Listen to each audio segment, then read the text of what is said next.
Hello and welcome to the African Tech Roundup, episode 55 for the week ending Monday, May 2nd, 2016. This is where we round up the week's most important tech, digital and innovation news from across the African continent. And my name is Andile Masubu. With me, of course, is my partner on the show, Tefo Mahapi. We're clearly keeping with the spirit of the May Day holiday by grafting on the holiday. Yeah, definitely. Well, a special welcome to all of you listening in for the first time. If you're a regular, we love you too. You can catch up on all our past episodes by heading to africantechroundup.com in case you missed them. And of course, give us a shout on social via Twitter and Instagram at African Roundup. And you can also catch us on Facebook at facebook.com/African Tech Roundup. Right, but before we get on with the show, this episode of the African Tech Roundup is brought to you by FreshBooks. For you, the listeners of the African Tech Roundup, FreshBooks is offering a 30-day free trial to give you the opportunity to try out their service. Now, FreshBooks is the easy-to-use invoicing software designed to help freelancers and small business owners get organized, save time invoicing, and get paid faster. Just click through to gofreshbooks.com/African Tech and put them to the test. Now, in today's discussion, we'll be unpacking the landmark Constitutional Court ruling in South Africa in favor of Kenneth Nkosana Makate in his bid to get Vodacom to pay him for his Please Call Me idea. Big story. Huge story, but still a bit of a long way to go, I think, but we'll chat later. That's all coming up later, but we start with this week's news headlines. First up, Anonymous has struck again, leaking 1 terabyte of data from Kenya's Ministry of Foreign Affairs. Oops. Huge. I think there's all sorts of data compromising security data about ICT budgets. It's crazy. Data about arms deals that they've been involved in, a lot of very sensitive information that is now public. Yep, and that's why the Cabinet Secretary for ICT, Joe Mucheru, has asked for an investigation to see how this came about. Well, investigate all you like. The data's out there. Anonymous is loving it. They've always claimed that the Kenyan government is, by their estimation, one of the more corrupt and least transparent. Well, they've certainly added a level of transparency that the Kenyan government did not need or want. Yeah, I mean, it's part of their Operation Africa, where they're targeting specific African governments who they believe are corrupt. So we'll see who's next. Maybe South Africa. Hey, are you giving them ideas? They're probably coming anyway. Now, speaking of South Africa, in a week that saw Vodafone's subsidiary Vodacom eat humble pie over the whole Please Call Me saga, again, a story that we'll unpack a little later. The Vodafone is, in fact, celebrating quite an impressive milestone in terms of the adoption of their mobile money innovation, M-Pesa. Yeah, they've apparently reached 25 million active customers globally. But you're not impressed? I think that's a low number. I mean, considering they started a while back in Kenya and they've only managed to gain great traction in Kenya, but not so much outside Kenya. South Africa certainly didn't quite work out for them as well as they'd hoped. I mean, I hear what you're saying. I think it's a decent achievement given the proliferation of mobile money services and remittance services that have come through since their launch. I'm sure they probably didn't anticipate that as many services would come online, but a 27.1% increase is what they're reporting, taking them to 25.3 million active customers, which is pretty decent. This is as at 31st of March 2016. They've recently launched in Albania and in Ghana. They've got something like 261,000 agents in 11 countries. Not bad. Also, this innovation in Lesotho, where they're actually working with government. This is something I believe they should have started doing long ago when they started out and sort of courting countries and all sorts of countries with these type of innovations. In Lesotho, mobile grants are being paid through M-Pesa, and that's a good thing. The whole partnership with the Lesotho government is a true inclusion play as opposed to just one for profit. And in my mind, that's probably what they should have focused on, like you say, from the start. Definitely. I mean, you can imagine that not many people in Lesotho are banked, given it's rural most parts. So, but you'd find that more people have mobile phones than have bank accounts. So this is definitely part of financial inclusion. Well done to you, Vodafone. To South Africa next, where banking giant Absa is jumping on the quote-unquote artificial intelligence bandwagon by announcing its plans to pilot a chatbot. Isn't this technically a fancy term for an automated inquiry management software system or something? It's just fancy. I don't understand the use case or why they're launching a chatbot. It seems quite important for them to let everyone know that they're the first bank on the continent or in South Africa or something like that to do this. Hype? PR. Chat is apparently overtaking social networks in terms of people's preferred interaction on the internet. That's for sure. And it's always fun to see how brands try and surf trends. And as far as chat is concerned, and platforms like WhatsApp and WeChat, those things are consumer platforms and not brand platforms. And it's quite interesting to see them try and, be relevant, as it were. I don't see how they're going to use this. Can I make banking inquiries about this? Or how is it different from USSD inquiries for your bank account? Yeah, and what I have said as well is only the sort of lower level inquiries will be directed to a chatbot. Everything else will still require human interaction. They'll figure it out. Not terribly excited, but staying with South Africa, Africa's biggest mall, as it turns out, called the Mall of Africa. A bit of an arrogant name, I think. Arrogant, but it reminds me of the Titanic, so I hope it doesn't crash. Yeah, turn into a white elephant or something. Yeah. I suppose they're the biggest mall for now, in which case the name kind of almost makes sense. But then as soon as there's something bigger, they're stuck with the name. Anyway, regardless, the biggest mall in Africa currently is called the Mall in Africa. It's in an area of Johannesburg called Midrand, and it was launched last week to much fanfare here in Johannesburg. It reportedly attracted well over 100,000 people in the first 2 days it was open. And the reason we're speaking about it is because open access Wi-Fi network provider Vast Networks has partnered with Ruckus Wireless to deploy Wi-Fi at the Mall of Africa. And apparently this is the largest Wi-Fi network in Africa. Yeah. I love how people throw these largest this and first that. We don't know. They're claiming to be the largest. Is it free is my question, because we're not quite sure. Well, based on their press release, they're saying that they offer opportunities for retailers to monetize, but also that it's an open access network. So I can imagine there's probably like a freemium model of sort.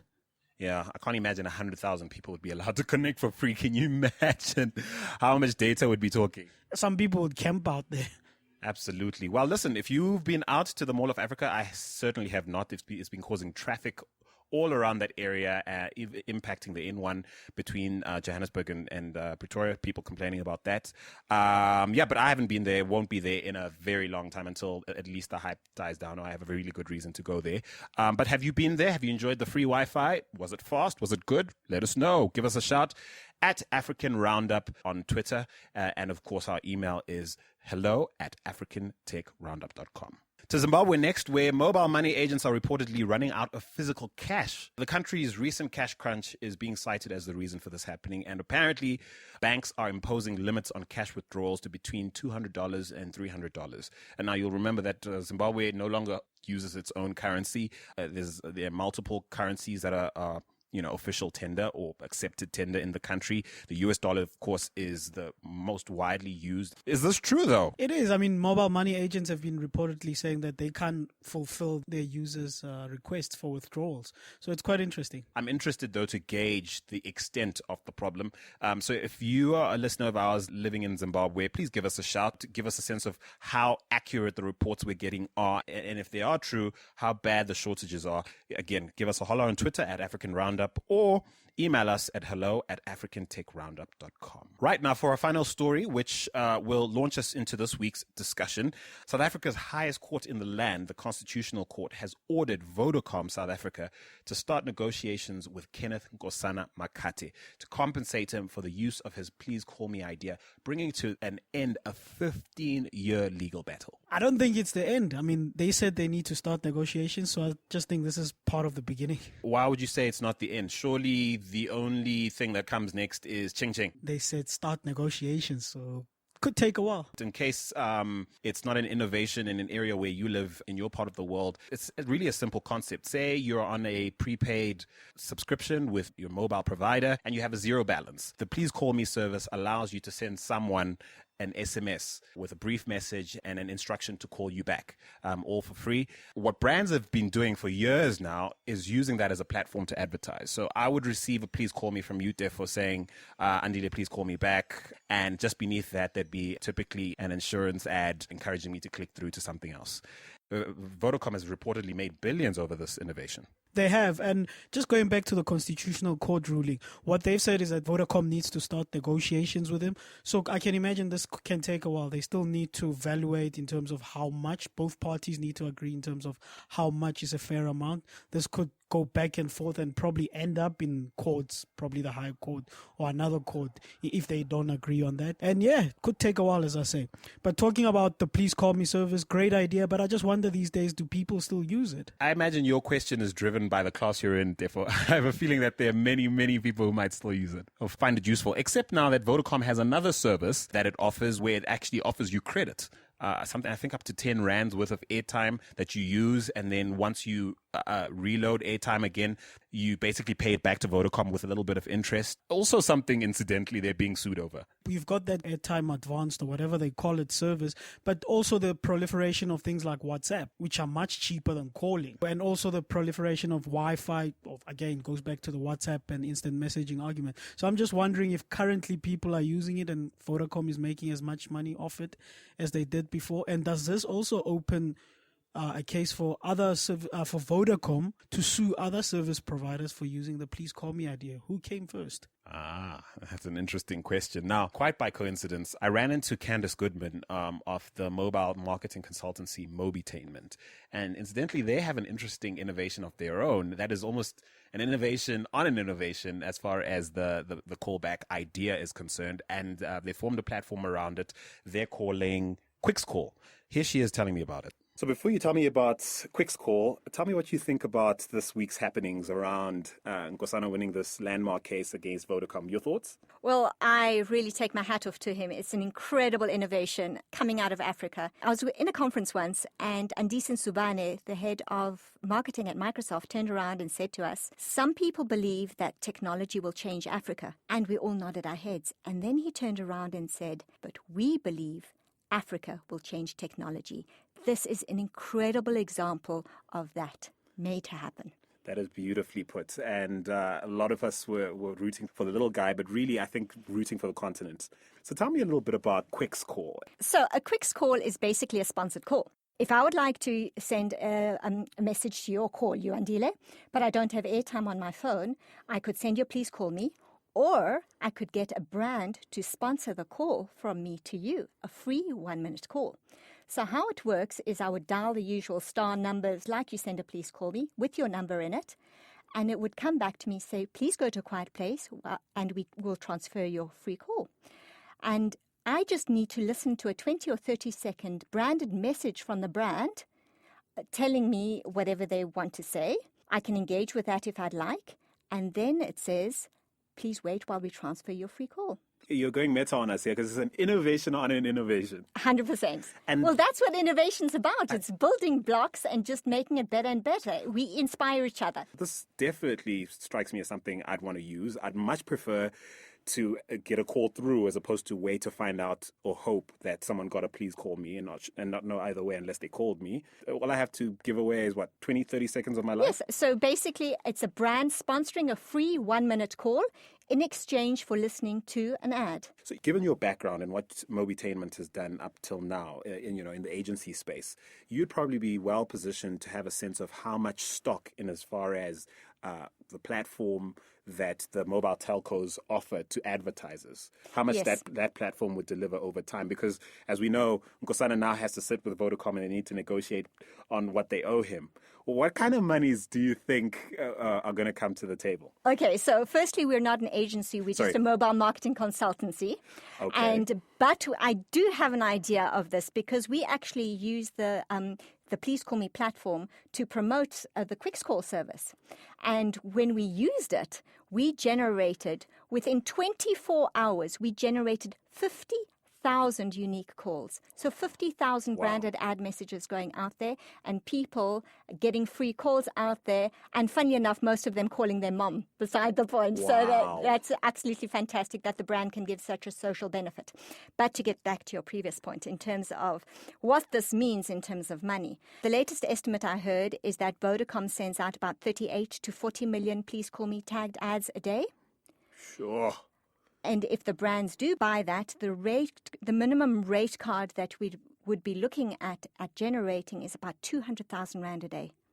I'm just crunching the numbers. And Nkosana, if you're listening to this, homie, you better hire a good accountant, homie. You're going to need one. You're obviously interested in hearing from advertisers who are keen to advertise on your platform, but you're also keen to work with the mobile telcos in broadening the platform. This is a new media platform with a built-in reward. We can run this technology throughout Africa, and it's fantastic for emerging markets where we've got issues in terms of bandwidth and cost, etc.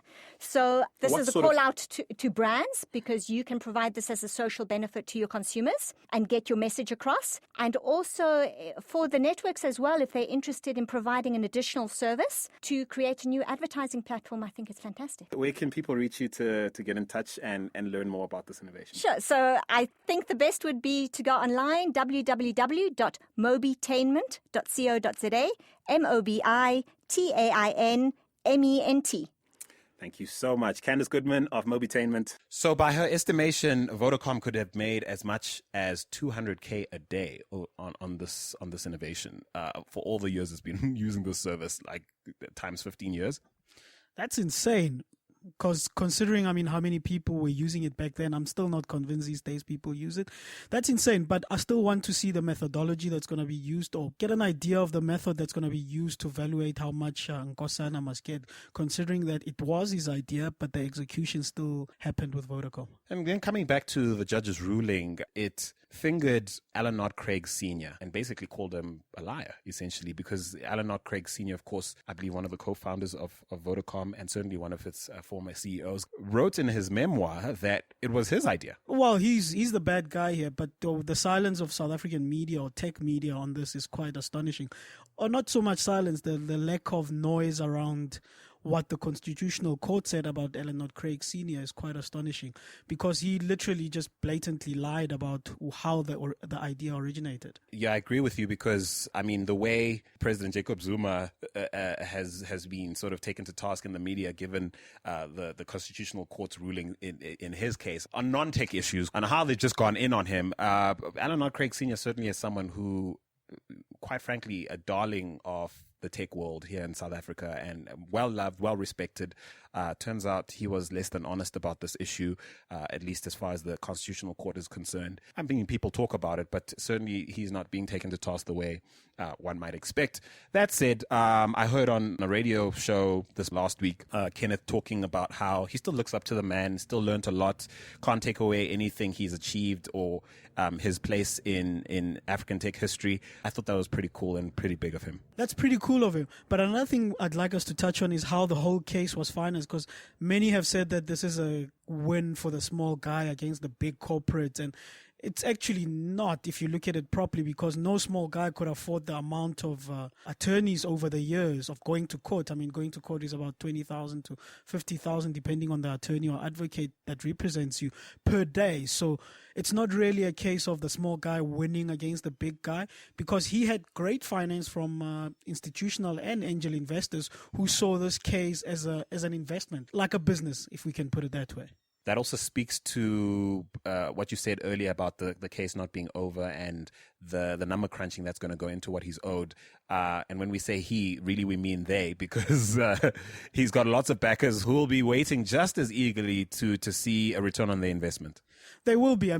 One, they need to recoup their investment. Two, they need to recoup multiples of that investment for it to have made financial sense for them, and Nkosana Makate. So far, the only people who've cashed in are the attorneys and advocates. What we're probably not qualified to comment on is a criminal justice system that requires a little guy to go to such lengths in order to get a case heard and successfully won, given how much it costs, given how much effort it takes, given a level of, we're talking about a gentleman who now I think inhabits an executive position at another company. He's a fairly sharp, well-educated chap. Can you imagine this idea had come from like the security guard at Vodacom, and the odds of that person successfully fighting this battle against someone like Vodacom? No chance of him winning. Absolutely not. Well, tell us your thoughts on this case. Are you excited for Nkosana? Are you delighted to see Goliath take a hit straight in the forehead? How much do you think Nkosana and his investors are in for in terms of compensation from Vodacom? We'd love to hear from you. Give us a shout at African Roundup. We are on Twitter. And of course, drop us an email if you'd like at hello@africantechroundup.com. Once again, this episode of the African Tech Roundup is brought to you by FreshBooks. Get a 30-day free trial at gofreshbooks.com/AfricanTech. FreshBooks is the easy-to-use invoicing software designed to help freelancers and small business owners get organized, save time invoicing, and get paid faster. If that sounds good to you, just go to gofreshbooks.com/AfricanTech and put them to the test. And that's the week's show, folks. Be sure to listen in again next week, Monday, when the next episode drops at 9 a.m. Central African Time. In the meantime, it's cheers from me, Andile Masugu. And from me, Tifo Mohapi. Enjoy May Day. Peace out, Africa.